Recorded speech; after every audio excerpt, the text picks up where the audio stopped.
خيو بوحدة اسمها أم عتاب على التيك توك، تمام. أكيد كلكم متابعينها أو الأكثرية، ما أعرف، بعدم متابعها مو متابعها ما أدري. طبعا البنت عايشة بلبنان، عندها طفلين بنات، تمام، مريضات سرطان، عافانا الله وعافاك. البارح اجى خبر انه اخوها رايح عليها على لبنان، تمام. طبعا ايش هو السبب؟ وقت العالم استفسرت من الموضوع، السبب طلع انه لانها تطلع لايفات على التيك توك.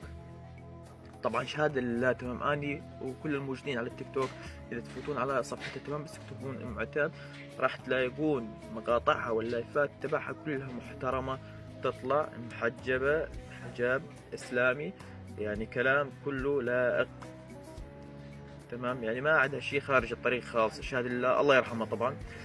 ايه قد الموضوع هذا، طبعا عندها بنتين مريضات سرطان، آه عايشة بلبنان، ما حدا يصرف عليها.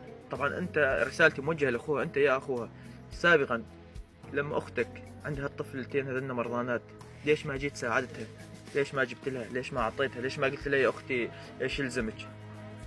كان ما احتاجت للتيك توك ولا غير التيك توك، لانه لما تطلع التيك توك هي تطلع انه مشان العيشة، مشان رزقتها، مشان معيشة ولدها. لما شفت مقاطع الفيديو تبعها وقت بعد ما صار اللي صار، شفت بناتها شلون عم تبكي، شلون بدهن يعيشن. يعني سبحان الله، عاشت مظلومة وماتت مظلومة وخلت وراها بنتين راح يعيش المظلومات. ما اعرف ايش القلب اللي عندك؟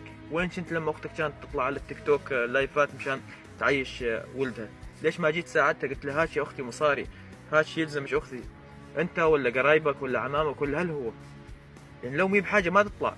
يعني حتى مي طالعة بعيد عنكم مثل هالبنات اللي يطلعن على التيك توك لباس غير محتشم ولا كلام غير محتشم كرمال يكسب من اللايفات والامور هذنه، قاعد تطلع بحشمتها على التيك توك بمواقع التواصل الاجتماعي، يعني ما بشي خارج الطريق.